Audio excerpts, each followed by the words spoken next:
Hi, welcome to Shelf Starters. I'm Rosie. I'm This Kate. is Kate. Hi, everyone. Today we are talking about Utopia by Thomas More, which is the second work that we're doing in the Norton Anthology, 16th century. He's a weird guy, and it's a weird work, but I think a very important one because we know a lot about utopian fiction. More today, I think, about dystopian fiction, but this is kind of where it all came from. So it's the idea of like a perfect world that often isn't, but perfect as you think it might be.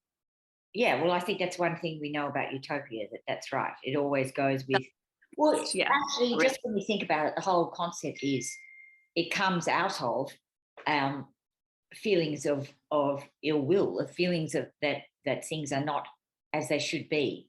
So if you think about it, it's got to be that you look at dystopic pictures before you can actually understand what utopic might be. So that's the whole conundrum, really. Yes. Yeah. So this edition has actually, that I read from, has 3 different utopic works. So it's got Thomas More's, and then which is the first one, and then it has from the 17th century, New Atlantis and the Isle of Pines. And I think actually we'll eventually get to an extract of New Atlantis in the Norton as well. But what I thought was interesting here was you can see trends throughout the utopic works. Yes. Like you said, they're all stemming from some sort of dissatisfaction with something they're not happy about. Yeah. But also, in order for like the author to actually even think of what could be a perfect utopic world, they have to solve this one key problem of you've got a world of many people and you have a finite amount of resources. How do you make that work? You have to either have some way of equally sharing everything to make sure everyone's treated the same and all that, or you have to make it that the resources aren't actually finite somehow.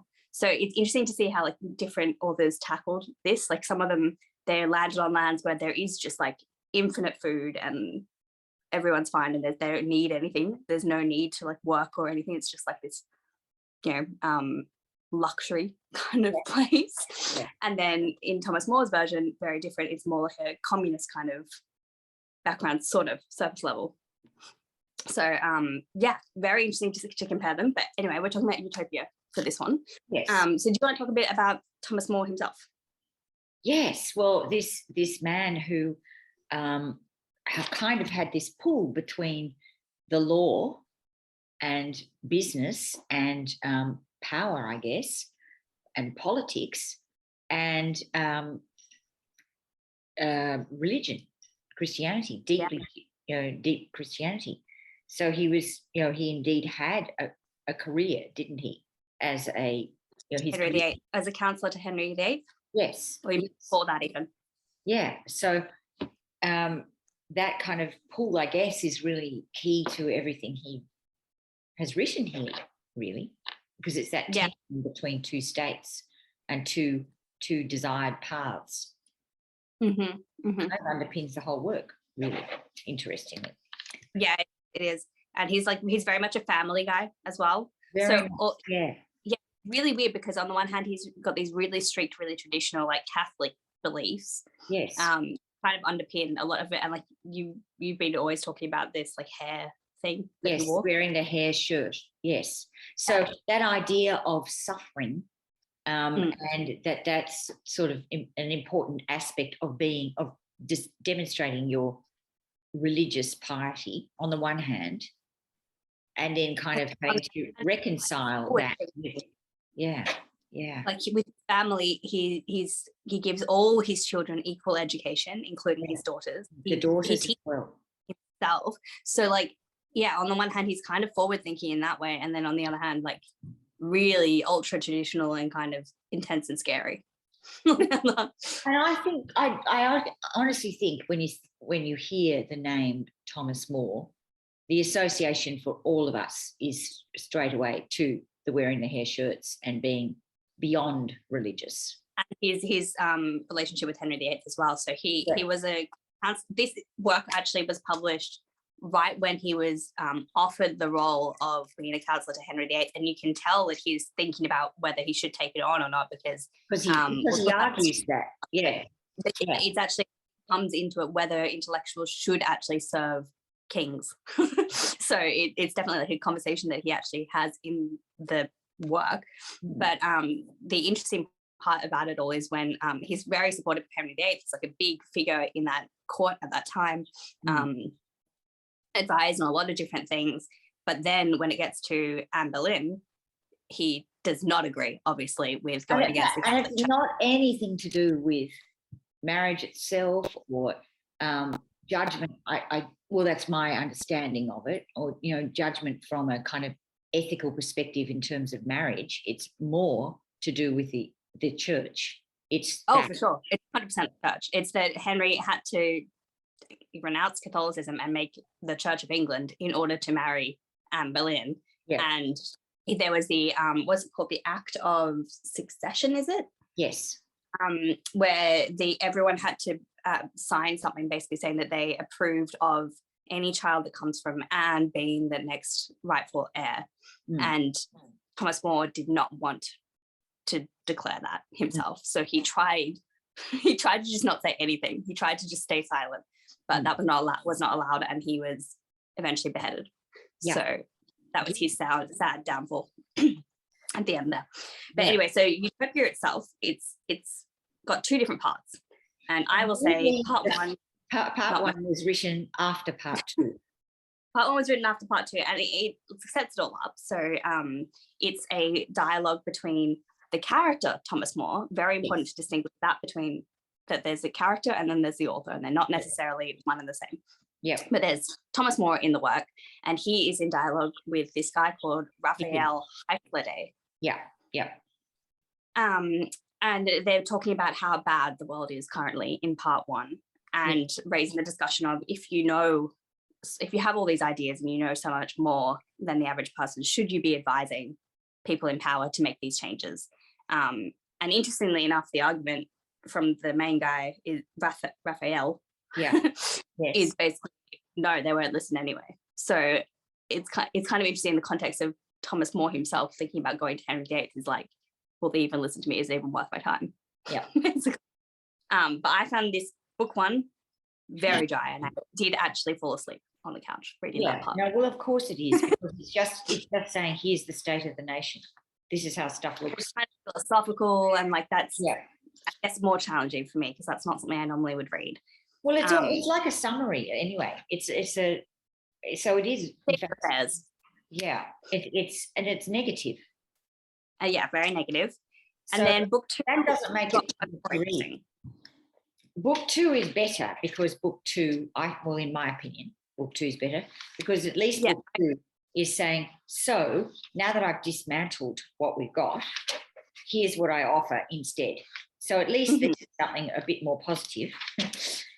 And it's interesting.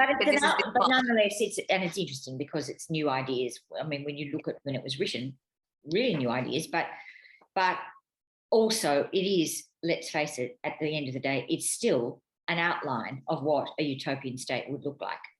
So either way, it's drier reading in terms of, it's not like your regular literature. It's not even storytelling, really. It's more like a manifesto. And it's all presented with this a pseudo, I'm writing pseudo truth. So if this guy Raphael says he's been to this land, it really exists.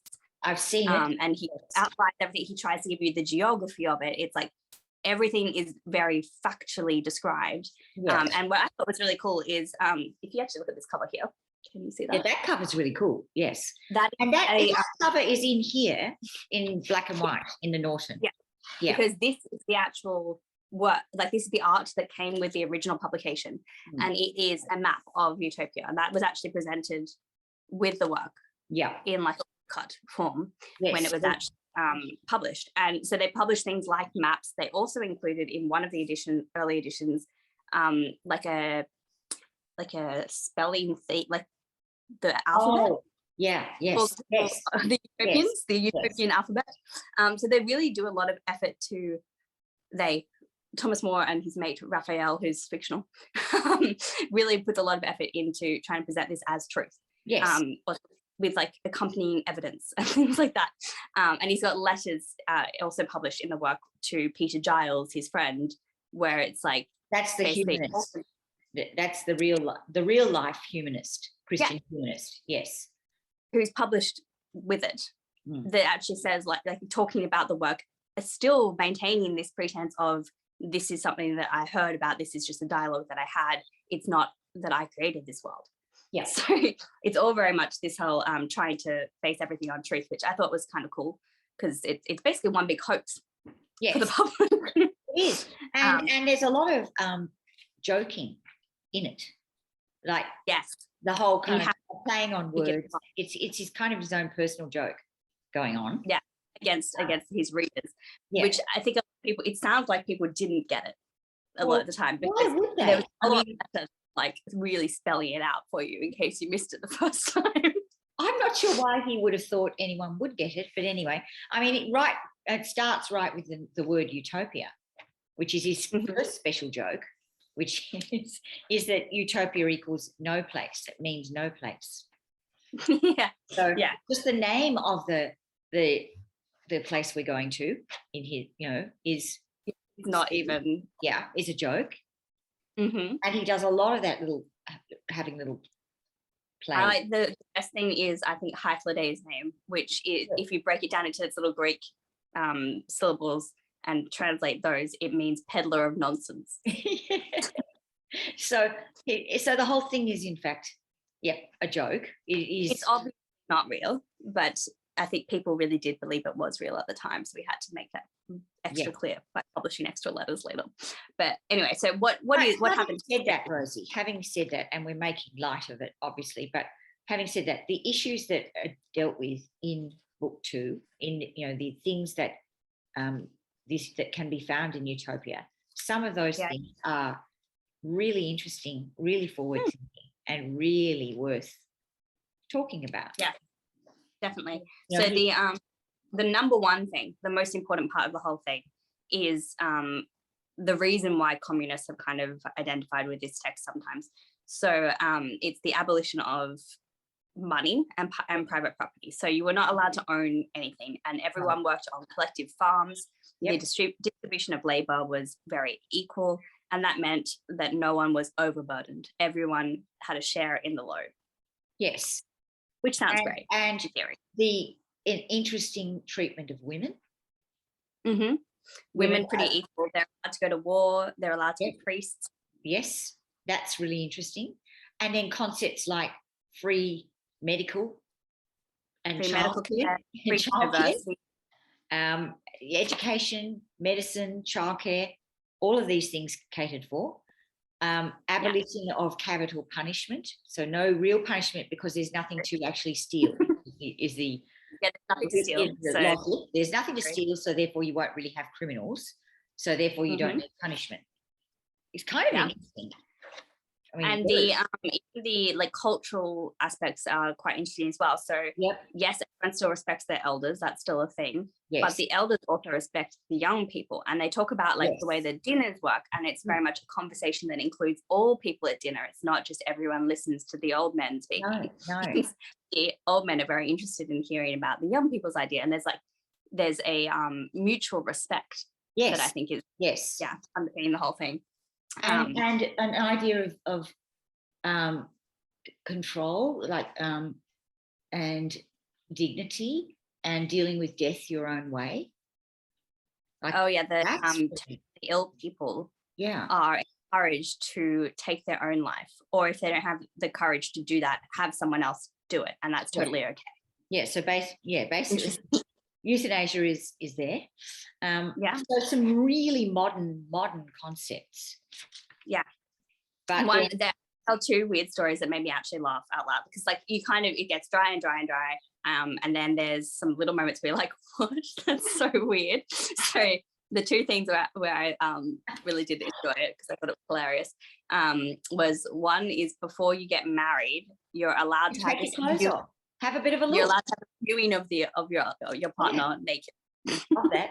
Yep, that's hilarious. To encourage you to not like have any affairs later on in life, because there's you nothing knew what you were getting. So the argument is you knew, yeah, you saw them in the nude, and therefore, you knew exactly what was going to happen. Therefore, there's no reason to look elsewhere, because and there's no need to feel that you're intrigued by others. Hilarious. Yeah, that was very weird. Very weird. As like all like adulterous, affairs and things like that. It's just because someone has a deformity or something, like doesn't look good naked. Like that's really the close off. I know. Yeah.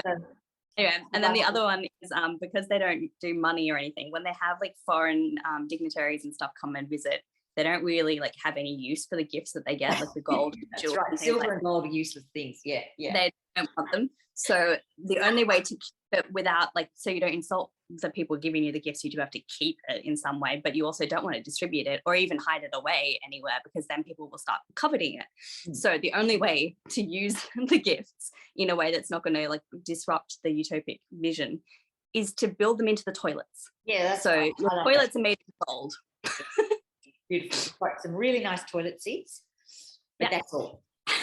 So I thought those were the like great little gems in the. And in between all that, you've got this awful vision of conformity, because everybody wears the same things, and their houses are all the same, exactly the same.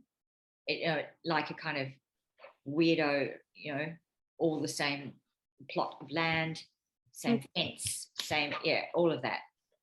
And then that kind of George Orwell thing, no privacy at all. Yes, they don't have like locks on doors, things like that. And they're surveilled, like you watch each other and dog. Yeah, so it's interesting because they had that idea of like everyone sharing the labor, which means you get a lot more free time. No one's overburdened, but your free time is not really free time. You're very much supposed to go to lectures. You're supposed to like actively pursue skills. Yeah. So it's like your free time is like work of another kind, really. Yes. So in other words, there's no choice. No choice in anything. Basic premise, isn't it, to this day? A lot of the stuff that underpins this is actually much darker than it originally appears. So there is slavery underpinning the entire thing. Yeah. You said before there's no capital punishment. They say that, but then actually they do it. They just do it sort of more on the sly. Like it's just kind of hidden away as a punishment. So it does kind of make you think a lot of 1984. It really does, yeah. Which makes sense because Utopia was the original thing, and then from that we get dystopia. So yeah. And then what were the other things they had? Oh yeah, there's a lot of war. So they make a big deal about hating war, but then they still have a lot of reasons it seems they actually do go to war. Yeah. So it's a very like repeated structure where they sort of start off saying this sentence about like, this is the freedom that you have in Utopia that you don't have in current day England. Yeah. Then, you start with like, oh, great, that sounds good. Then as you go further into the paragraph, it sort of gradually unpicks that whole thing, and you realize, hang on, that's not actually freedom. That's actually not what we were expecting from that first sentence. So it's a little bit, it's darker than you would originally think on the surface. What else they have? They do it in a literary sense as well. So they actually use litotes, which is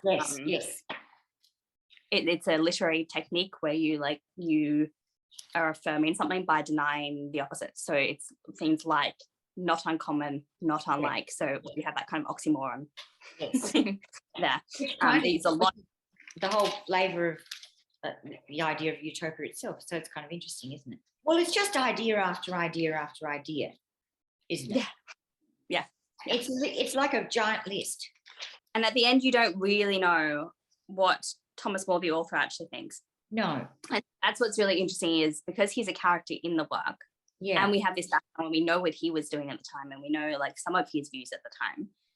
It's very confusing to actually like unpick what parts were things he actually was supportive of, like the ideas that were actually his, that he was going for, and which parts are just like he's putting it out there in order to undermine it. Yeah. So it's quite, I think actually there's parts of both the character Thomas More and this Raphael guy that probably are what he actually believed, but you wouldn't say that he is siding with one character or the other. No. And then he tops and tails the whole piece with his letter. Peter Giles. Yes, but you still don't know, do you? You still don't know, because he's keeping up this whole like hoax thing. So even in the letters, he's still acting very much like this is a real place. This is a real conversation I had with this man who is real. And and this is what it was actually like. And he doesn't really give an idea either way of whether he thinks it's a good place or anything that England should actually copy. He's just putting it out there. Yeah. Yeah. But yeah, he has this hilarious bit at the end. I actually underlined this.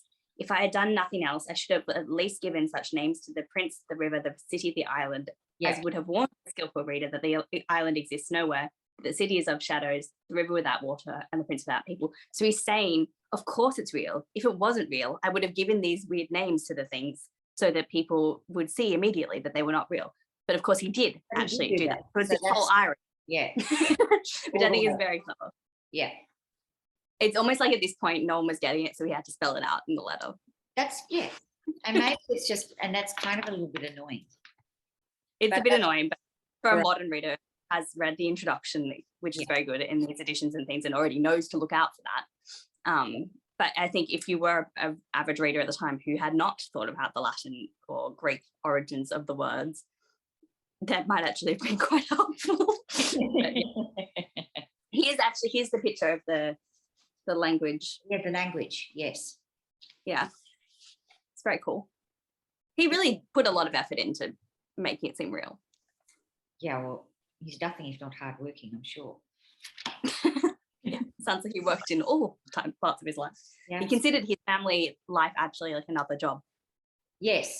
I mean, he's a really interesting character, and I guess you can't separate that from the work. You know, the man from his work. Man behind it. Yeah, because his own story is obviously so interesting that you can't really read something by him and not kind of be thinking about his story. It was a crazy period in history, and you do feel bad for him that like he was very much like he had his strong beliefs.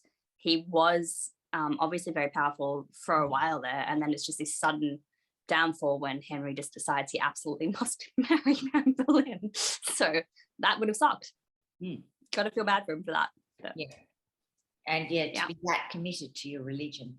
Yeah, that you don't, like, he wasn't fickle. You know, he wasn't like a lot of people at the time who would have just been like, yeah, totally, I can renounce Catholicism and back you. Like, it was quite brave. He was made a saint, wasn't he? Yes, he was made a saint. And so, throughout.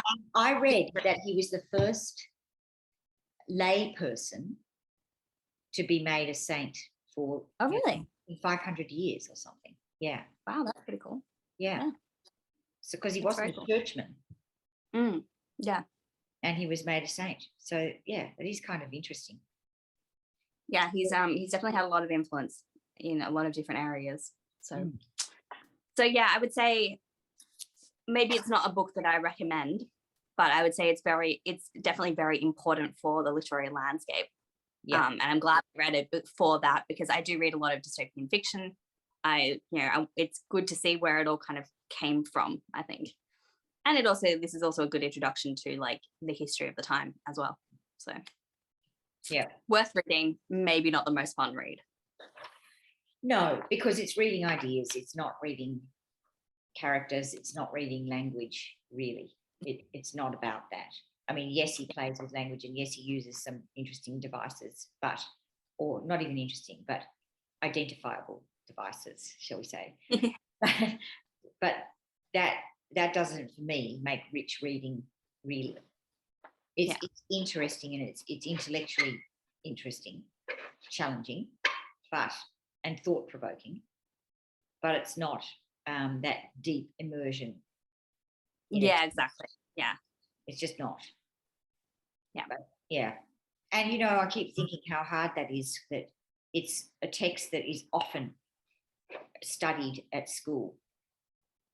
You've taught.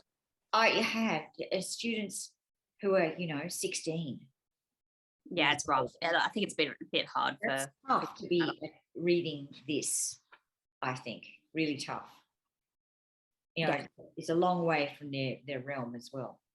Please let us know if you have read this, and or any other like utopian works from similar time period. I would be interested to see. And well, I think that's the interesting question: other utopian works, because you might like the other ones here because these are 17th century. I'm not sure if there were any others from the 16th century, but 17th century. It's very similar. It's the forerunner of like Robinson Crusoe and stuff like that, where like a lot of it's always an isolated area, so that they can be fully separated, so that they can be separated before they have to. Then they can run their own show. So it's often like they find an island and then it's how they set up the island. Kind of like is it The Tempest as well? Yep. Yeah, similar to that. Like it's obviously like you're removed from literary the real day to day.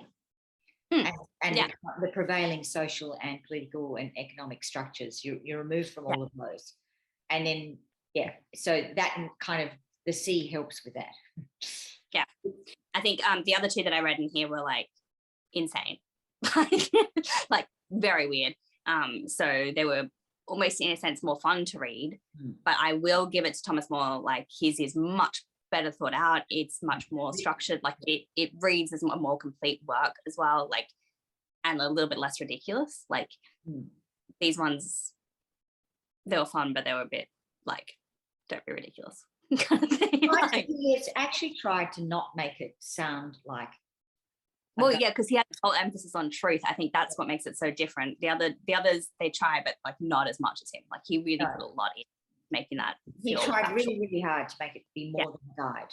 And I think it pays off. Like it does feel like a more complete work. It does feel like a more structured, realistic kind of account. So it will be interesting when we get to, I think we will get to New Atlantis with at least an extract, if not the whole thing in the Norton. So see what you think when we get there. But please do let us know if you know of any others, and if you've read this and what you think, and did you find it interesting, or did you also fall asleep on the couch?